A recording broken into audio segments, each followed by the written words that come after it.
बिस्मिल्लाहिर्रहमानिर्रहीम। अस्सलाम वालेकुम। हमारे चैनल मुज़म्मिल वॉइस ऑफिशियल में खुश आमदीद। उसको पैसों की ज़रूरत थी और मुझे उसके जिस्म की। मेरे अंदर का शैतान पूरी तरह जाग चुका था। जब मैं कमरे में उसके पीछे दाखिल हुआ, वो बुर्का पहन रही थी। मुझे उसका मुजरा देखते हुए मुसलसल 10वां दिन था। क्या गज़ब की नई चीज़ हीरा मंडी में आई थी। उसका नाम बुलबुल था। जब वो नाचती और थिरकती थी तो जैसे सब तमाशबीन महव हो जाते। रोज़ाना उसे नाचता देख के मेरी शैतानी हवस मज़ीद प्यासी होती जाती और मैंने फ़ैसला कर लिया कि इससे ज़रूर मिलूँगा। मैं हर कीमत पर उसे हासिल करना चाहता था। उस दिन मुजरे के दौरान वो बुझी बुझी सी दिखाई दे रही थी। उसके नाच में वो रवानी भी नहीं थी, लेकिन मुझे उससे मिलना था, बात करनी थी और मामलात तय करने थे। मुजरे के इख्तिताम पे जब सब तमाशबीन चले गए तो मैं भी उठा। वो कोठे की बालकनी में अपनी नायिका के साथ किसी बात पर उलझ रही थी। दरवाजे के थोड़ा सा करीब हुआ तो मैंने सुना कि वो उससे रो रो कर कुछ मज़ीद रकम का मुतालबा कर रही थी, मगर नायिका उसको धुतकार रही थी और आखिर में गुस्से में वो बुलबुल को अगले दिन वक्त पे आने का कहकर वहाँ से बुड़बुड़ाती हुई निकल गई। बुलबुल को पैसों की अशद ज़रूरत है, ये जानकर मेरे अंदर खुशी की एक लहर दौड़ गई। चेहरे पर शैतानी मुस्कुराहट फैल गई कि वो ज़रूरत पूरी करके मैं उसके साथ जो चाहे कर सकता हूँ। मैं उसकी जानी बढ़ा। उसका चेहरा दूसरी तरफ था और वो बुर्का पहन रही थी। पास जाकर जब मैंने उसे पुकारा तो वो मेरी तरफ मुड़ी। उसका चेहरा आंसुओं से तर और बर्फ की मानिंद ऐसे सफ़ेद था जैसे किसी ने उसका सारा खून निकाल लिया हो। उसकी ये हालत देखकर मैं चकरा सा गया और उससे पूछा कि क्या हुआ है, वो ऐसे क्यों रो रही है। मेरी तरफ देखते हुए वो चंद लम्हे खामोश रही और मेरे दोबारा पूछने पर घुटी घुटी आवाज़ में बोली, माँ मर गई क्या? जब मुझे उसकी समझ नहीं आई तो वो बेइख्तियार रोते हुए दोबारा बोली कि आज मेरी माँ मर गई।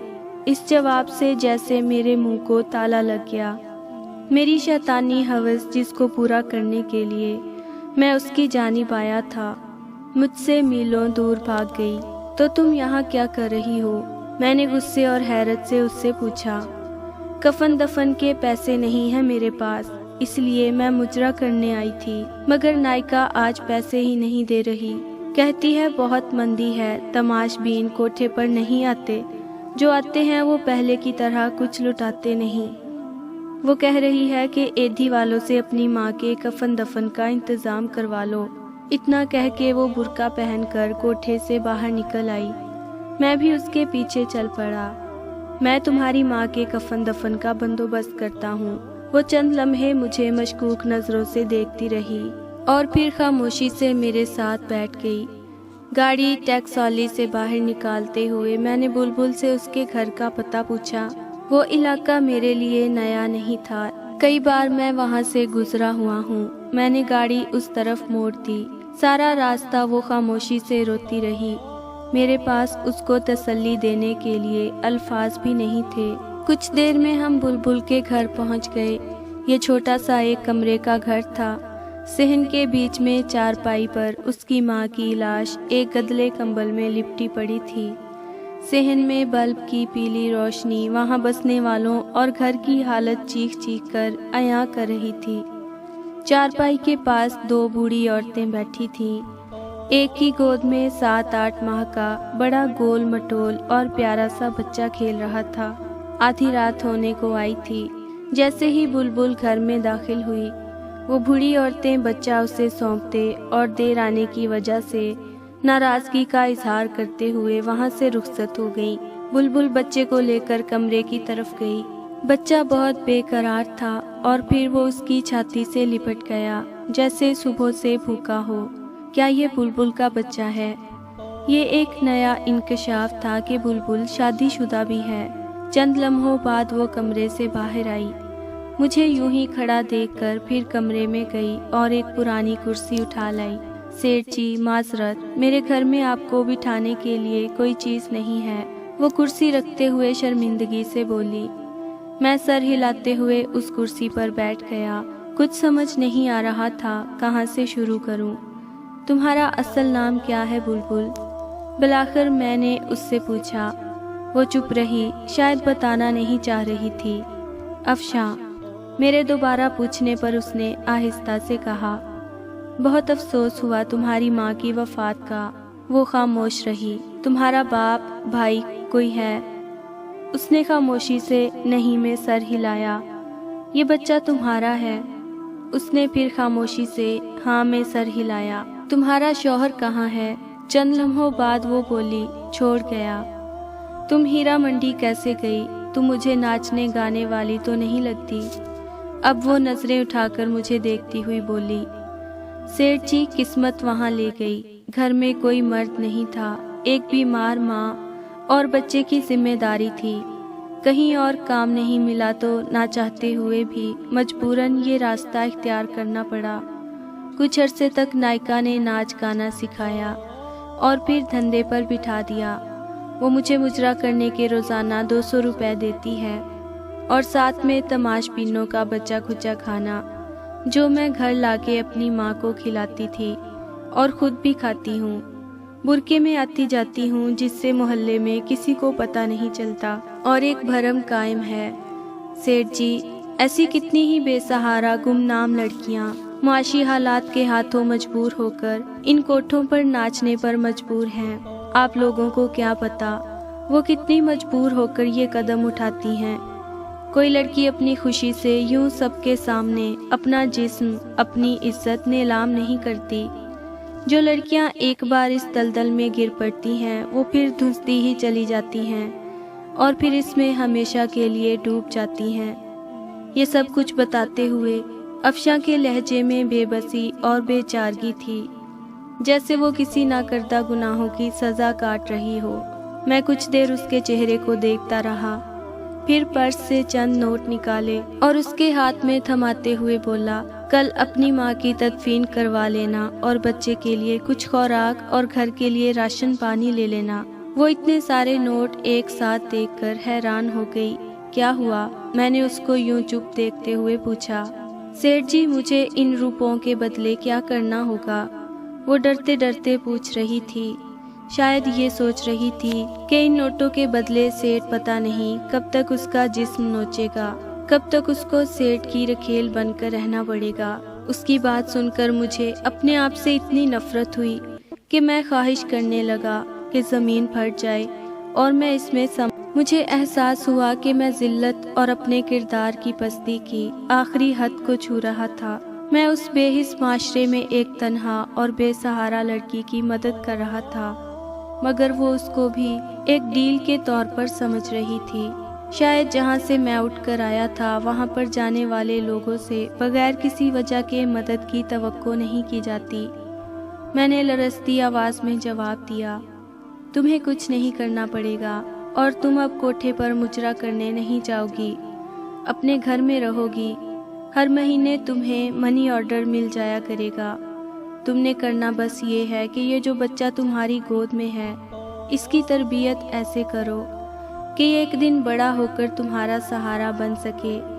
ये जो रकम मैं भिजवाऊंगा ये तुम पर कर्ज है और जब तुम्हारा बेटा जवान हो जाएगा, एक काबिल इंसान बन जाएगा तो तुम मुझे वापस कर देना।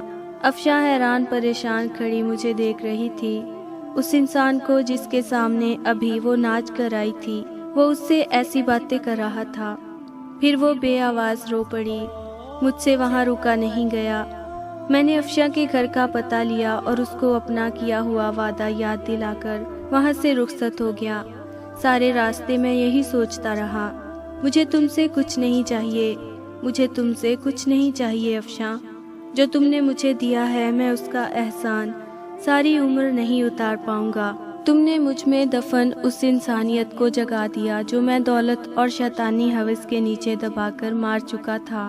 तुमने मुझे फिर से इंसान बनाया है अफशा। इस वाक़े के बाद मैं उन तमाम बुरे कामों से तौबा करके उसकी बारगाह में गुनाहों का बोझ लिए हाजिर हुआ। ہر روز اس کے سامنے اپنے گناہوں کا اعتراف کرتا، اس سے معافی کی درخواست کرتا۔ میں باقاعدگی سے ہر ماہ افشاں کو منی آرڈر بھجواتا رہا۔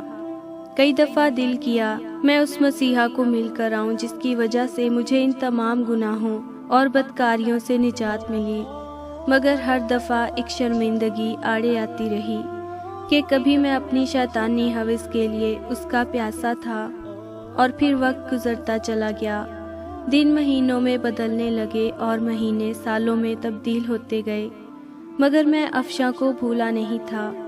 وہ بھی میری طرح بوڑھی ہو گئی ہوگی اور اس کا بیٹا بھی جوان ہو گیا ہوگا، پتہ نہیں کسی قابل بنا ہوگا، اپنی ماں کا سہارا بنا ہوگا یا نہیں۔ میرے بچے جوان ہو گئے تھے، زندگی اتار چڑھاؤ کے ساتھ مسلسل چل رہی تھی۔ ایک شام چھٹی کے دن جب میں اپنے گھر میں موجود تھا تو ملازم نے آ کر مجھے بتایا کہ ایک عورت اور اس کے ساتھ ایک جوان لڑکا آپ سے ملنے آئے ہیں۔ کون ہیں؟ معلوم نہیں صاحب، پہلی بار ان کو دیکھا ہے۔ ملازم نے موتبانہ لہجے میں جواب دیا۔ اچھا، انہیں ڈرائنگ روم میں بٹھاؤ، میں آ رہا ہوں۔ کون ہو سکتا ہے؟ یہی سوچتے ہوئے میں ڈرائنگ روم کی طرف بڑھا۔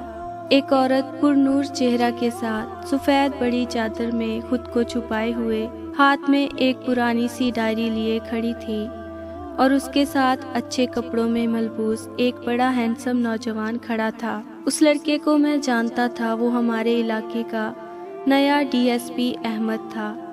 سلام سیٹھ جی، میں افشاں ہوں اور یہ میرا بیٹا احمد۔ جو ہی اس نے افشاں کا نام لیا میرے ذہن میں اس کا ماضی کا چہرہ گھوم گیا، اور پھر مجھے پہچاننے میں دیر نہیں لگی کہ وہ افشاں تھی۔ آپ مجھے پہچان گئے نا؟ میں نے سر ہلاتے ہوئے ہاں میں جواب دیا اور ان کو بیٹھنے کا اشارہ کیا۔ افشاں پھر اپنے بیٹے سے مخاطب ہو کر بولی، احمد بیٹا، یہی ہے میرے مسیحا جن کی بدولت تمہاری ماں گندگی کی دلدل میں گرتے گرتے نکلی، اور یہی ہیں جو تمہاری پڑھائی کا، تمہیں یہاں اس مقام تک لانے کا ذریعہ ہیں۔ میں ان کو جانتا ہوں امی جان، ان کا شمار علاقے کے معزز ترین افراد میں ہوتا ہے، مگر میں یہ نہیں جانتا تھا کہ مجھے اس مقام پر لانے میں ان کا کردار سب سے اہم ہے۔ سیٹھ صاحب، جس طرح آپ ہم بے سہارا اور بے کس لوگوں کی زندگی میں مسیحا بن کر آئے، اس کا احسان ہم کبھی نہیں بھولیں گے۔ احمد بڑی مشکور نظروں سے دیکھتا ہوا بڑی عاجزی سے بول رہا تھا، ایسے کہہ کر آپ لوگ مجھے شرمندہ مت کریں۔ میں نے افشاں کی طرف دیکھتے ہوئے کہا۔ آج اس کو پکارتے ہوئے بے اختیار میرے منہ سے افشاں بہن نکل گیا۔ میں خود حیران تھا، مگر یہ سچ تھا۔ افشاں صوفے سے اٹھی اور آگے بڑھ کر پرانی سی ڈائری مجھے تھماتے ہوئے کہنے لگی، سیٹھ جی، اس میں وہ تمام حساب درج ہے، میری ماں کی تدفین سے لے کر آپ کی آخری منی آرڈر تک۔ میں نے ایک ایک پائی کا حساب رکھا، آپ کے دیے پیسوں کا امانت کے طور پر استعمال کیا، اپنے بیٹے کو ایک قابل انسان بنایا۔ آپ نے مجھے 22 سال پہلے کہا تھا کہ یہ قرض ہے اور یہ تب واپس کرنا جب تمہارا بیٹا ایک قابل انسان بن جائے۔ کچھ لمحے خاموش رہنے کے بعد افشاں پھر سے بولی، سیٹھ جی، آج وہ وقت آ گیا ہے، میں آپ کے احسانوں کا بوجھ تو نہیں اتار سکتی، مگر جو پیسے آپ نے مجھے دیے تھے میرا بیٹا وہ ضرور اتار دے گا، اور آپ سے درخواست ہے آپ انکار مت کریں۔ میں افشاں کو بڑی تحسین نظروں سے دیکھ رہا تھا۔ آخر اس نے وہ کر ہی دکھایا۔ یقیناً قول و قرار کو نبھانا، وعدے پر قائم رہنا ایک اچھے کردار کے حامل انسان کی بڑی نشانی ہے۔ یہ سب سن کر میرے دل میں اس کی عزت اور احترام اور بڑھ گیا۔ میں نے تم کو بہن کہا ہے افشاں بہن، اور میں کیسے تم سے یہ پیسے واپس لے سکتا ہوں؟ مجھے یوں شرمندہ مت کرو۔ میرے رکے رکے الفاظ میں پیسے نہ لینے کی معذرت چھپی تھی، مگر وہ بضد تھی۔ مجھے اس کے سامنے ہار ماننا پڑی، اور وہ تمام پیسے جو میں اسے منی آرڈر کی صورت میں بھیجتا تھا اس کو واپس لینے کی حامی بھرنی پڑی۔